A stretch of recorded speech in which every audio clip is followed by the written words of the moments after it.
ટોપ સ્ટોક્સની details સાથે જોડાયા છે સહયોગી નીરજ અને તૃપ્તિ. આપણને ગુડ મોર્નિંગ.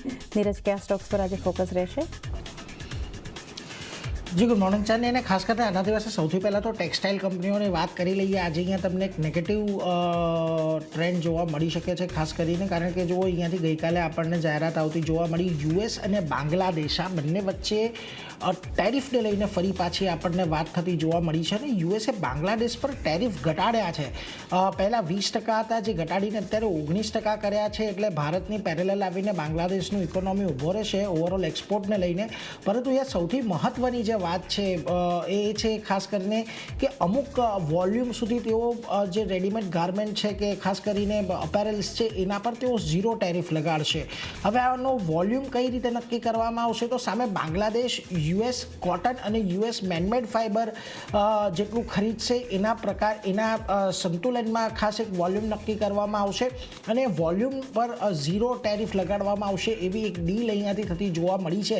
એટલે એક એડવાન્ટેજ ખાસ કરીને બાંગ્લાદેશના ટેક્સટાઇલ કંપનીઓને અહીંયાથી મળતો દેખાશે. જ્યારે યુએસની વાત આવે છે ત્યારે એટલે એના પર એક ફોકસ તમારે રાખવાનું. એટલે આજના આ સમાચારથી ફરી એક વખત આપણી ટેક્સટાઇલ કંપનીઓની અંદર એક ઘટાડો આવતો જોવા મળી શકે છે. જુઓ ખાસ કરીને ગોકળદાસ, વેલ્સપન, ઇન્ડોકાઉન્ટ આ બધાના એક સારા એવા એક્સપોઝર છે. આ ઉપરાંત તમને પર્લ ગ્લોબલ, અરવિંદ અને કેપીઆર મિલના પણ યુએસમાં એક સારા એવા એક્સપોઝર દેખાય છે.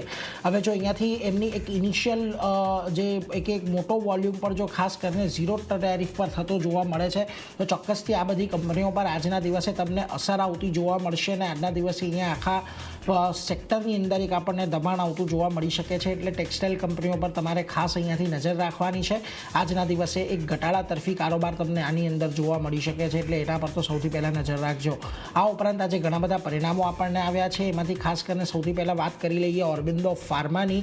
ઓવરઓલ પરિણામો અહીંયાથી થોડાક અનુમાનની સામે મિશ્ર રહેતા જોવા મળ્યા છે. જુઓ પ્રોફિટનું અહીંયા 929 કરોડનું અનુમાન હતું, 909 કરોડ પર રહેતું જોવા મળ્યું છે. રેવન્યુ 8,407 કરોડના અનુમાન સામે 8,645 કરોડ પર છે. અને ઓવરઓલ અહીંયા બંનેની અંદર વધારો તો છે. વાર્ષિક ધોરણે એબિટા પણ અહીંયા અનુમાનથી સારા રહ્યા છે અને માર્જિન ઓલમોસ્ટ અનુમાન મુજબ 20.5% પર રહેતા જોવા મળ્યા છે. જોકે અહીંયા ખાસ કરીને યુએસ ફોર્મ્યુલેશન આવકની અંદર કોઈ બહુ મોટો ઉછાળો નથી, 2.2%નો એક વધારો છે. પરંતુ યુરોપની ફોર્મ્યુલેશન આવક અહીંયાથી સારી વધતી જોવા મળી છે. પરંતુ આજે પરિણામ સારા દેખાઈ રહ્યા છે. એમાંથી યુરોપ બિઝનેસની એક અપડેટ, એક સારી સીસી ગ્રોથ અને મજબૂત થતી કરન્સીને લઈને આપણને એક સારી તેજી જોવા મળી રહી છે. જોકે અહીંયા ખાસ કરીને હવે જોવાનું એ રહેશે કે આવનારા સમયમાં જે એમનું પીજી ને જે ઇન્સ્યુલિન છે એનું ઉત્પાદન અહીંયાથી કંપની કેવી રીતે વધારે છે. કારણ થોડા દિવસ પહેલાં જ સરકાર દ્વારા અહીંયા મિનિમમ ઇમ્પોર્ટ પ્રાઇસ નક્કી કરવામાં આવી હતી.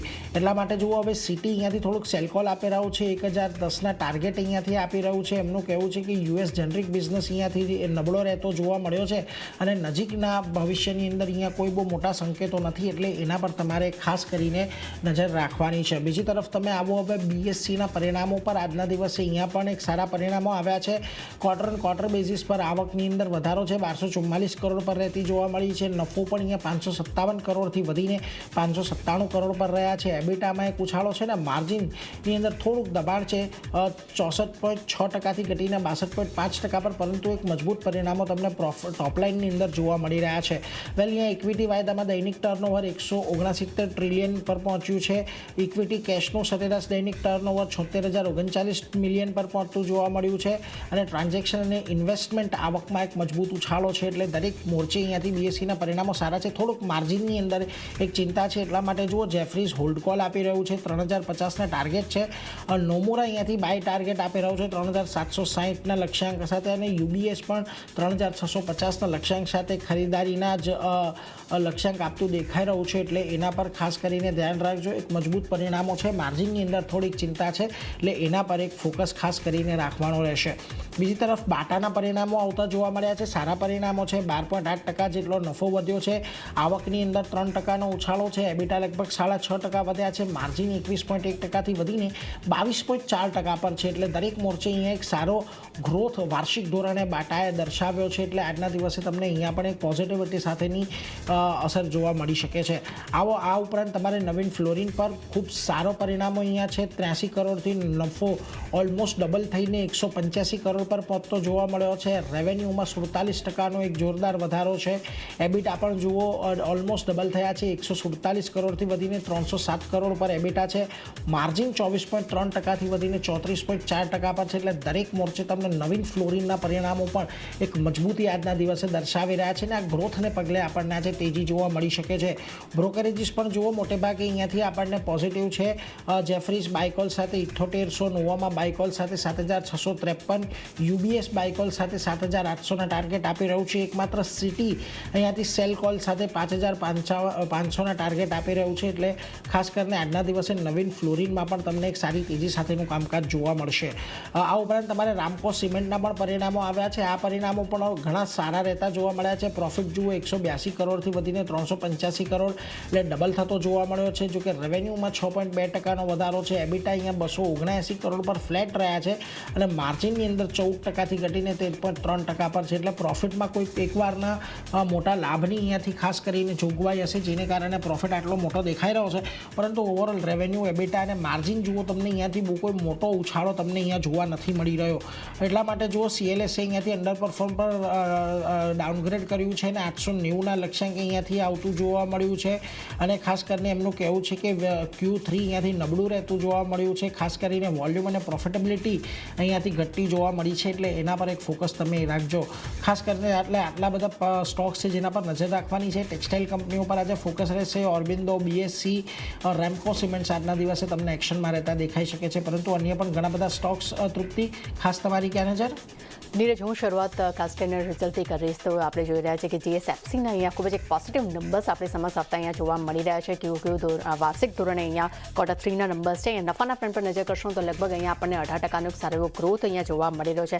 આવકના ફ્રન્ટ પર નજર કરશું 4.5%થી વધીને લગભગ આપણને 2941 કરોડ પર અહીંયા રેવન્યુ જે છે એટલે કે આવક અહીંયા આપણને આવતી જોવા મળી રહી છે. એપિટાના ફ્રન્ટ પર નજર કરશું ખૂબ જ પોઝિટિવ નંબર્સ છે. 11%ના એક ગ્રોથની સાથે આપણને 177.4 કરોડ પર અહીંયા એપિટાસના નંબર્સ જોવા મળ્યા છે. માર્જિનના ફ્રન્ટ પર નજર કરશું 5.6%ની સામે આપણને 6% પર માર્જિન્સ અહીંયા આવતા જોવા મળી રહ્યા છે. અને ગઈકાલે પણ જોયું કે સારા ક્લોઝિંગ સાથે અહીંયા આપણને એક સારું પરફોર્મન્સ કન્ટિન્યુ GSFC દેખાડી રહ્યો છે. અને આજે ખાસ કરીને પોઝિટિવ નંબર્સ પણ અહીંયા આપણને જોવા મળી રહ્યા છે. ત્યારબાદ નજર કરશું અંબર એન્ટરપ્રાઇઝીસ પર. અહીંયા પણ Q3ના નંબર્સ અહીંયા આપણને જોવા મળી રહ્યા છે. ખૂબ જ પોઝિટિવ નંબર્સ છે. કંપનીનો એડજસ્ટેડ નફાની વાત કરશું તો તે અહીંયા લગભગ આપણને બમણો થતો જોવા મળ્યો છે. 37 કરોડની સામે આપણને 94 કરોડ પર અહીંયા નફાના નંબર્સ આવતા જોવા મળી રહ્યા છે. આવકના ફ્રન્ટ પર નજર કરશું ત્યાં પણ એક સારો એવો ગ્રોથ છે. 2143 કરોડની સામે આપણને લગભગ 2943 કરોડ પર અહીંયા આવક જે છે અહીંયા આપણને વાર્ષિક ધોરણે આવતી જોવા મળી રહી છે. એપિટાના ફ્રન્ટ પર નજર કરશું ત્યાં પણ ખૂબ જ એક પોઝિટિવ નંબર્સ છે. 246 કરોડ પર આપણને એપિટાસના આંકડા આવતા જોવા મળી રહ્યા છે. માર્જિનના ફ્રન્ટ પર નજર કરશું ત્યાં પણ આપણને પોઝિટિવ નંબર્સ જોઈ રહ્યા છે. 7.4%ની સામે આપણને 8.4% પર અહીંયા માર્જિન્સ જે છે અહીંયા આવતા જોવા મળી રહ્યા છે. હા, પરંતુ કંપનીને Q3માં લગભગ 103 કરોડની એકવારનો ખર્ચ પણ અહીંયા કંપનીનો આપણને જોવા મળી રહ્યો છે. પરંતુ ઓવરઓલ નંબર્સ અહીંયા આપણને પોઝિટિવ જોવા મળ્યા છે. ત્યારબાદ હવે ન્યૂઝ બેઝ પર નજર કરશો તો ખાસ કરીને સિગલ ઇન્ડિયા અહીંયા આજે આપણા રડારમાં જોવા મળી રહ્યો છે. રીવા અલ્ટ્રા મેગા સોલર પાસેથી કંપનીને 1700 કરોડનો ઓર્ડર અહીંયા આપણને મળતો જોવા મળ્યો છે. તો આ કાઉન્ટર આજે સમાચારને લઈને થોડીક પોઝિટિવિટી કદાચ દેખાડી શકે. ત્યારબાદ નજર કરશું રેલટેલ પર. અહીંયા પણ કંપનીને LOI મળ્યો છે. તેમને વેસ્ટ સેન્ટ્રલ રેલવે પાસેથી 455 કરોડનો ઓર્ડર અહીંયા કંપનીને આપણને મળતો જોવા મળી રહ્યો છે. એટલે ખાસ કરીને રેલટેલનું કાઉન્ટર પણ આજે રડારમાં જોવા મળી શકે છે. ત્યારબાદ નજર કરીએ FMCGની દિગ્ગજ કંપની મેરિકો પર. ખૂબ જ એક શાનદાર પરફોર્મન્સ કન્ટિન્યુ આપણને દેખાડી રહ્યું છે. અને આજે પોઝિટિવ સમાચાર પણ આપણી સમક્ષ છે કે તેની સબસિડરી કંપની જે છે MSEA, તેને વિયેતનામની જે કંપની જે છે એ સ્કેનેટિક, તેની સાથે એટલે તેના માટે અહીંયા તેમને અધિગ્રહણ તેઓ કરવા જઈ રહ્યા છે. લગભગ તેનો 75% હિસ્સો જેવો છે તે અહીંયા ખરીદવા જઈ રહ્યા છે. અને 262 કરોડમાં પૂરી ડીલ થવાની અત્યારે સંભાવના જોવા મળી રહી છે. અગર હું સ્કેનેટિકની વાત કરશું તો એક ડિજિટલ ફર્સ્ટ બ્રાન્ડ છે, જેમાં અત્યારે પણ આપણે જોઈ રહ્યા છીએ કે કેન્ડિડ નામની જે ટ્યુબ છે, જે પાવડર જે છે તે બનાવવાનું કામ કરે છે તેને. અને સાથે મુરાદ એક તેમની વૈશ્વિક લક્ઝરી ક્લિનિકલ બ્રાન્ડ છે. એટલે ડેફિનેટલી ખૂબ જ એક મોટા પ્રોડક્ટ્સ પણ જે આ કાઉન્ટર બનાવે છે. અને વિયેતનામમાં તેમનું ખાસ કરીને તેમના એક્સક્લુઝિવ અધિકારો પણ તેઓ ધરાવે છે. અને તેની સાથે મેરિકો હવે તેમનો 75% હિસ્સો ખરીદવા જઈ રહી છે. એટલે ખાસ કરીને ખૂબ જ એક પોઝિટિવ સમાચાર મેરિકો માટે અહીંયા આપણે કાઉન્ટ કરી શકાય. ત્યારબાદ નજર કરશું એનટીપીસી ગ્રીન એનર્જી પર. અહીંયા કંપનીએ ખાસ કરીને ગુજરાતમાં પોતાનું કમર્શિયલ ઓપરેશન જે છે તેઓ આજથી તેઓ શરૂ કરવા જઈ રહ્યા છે.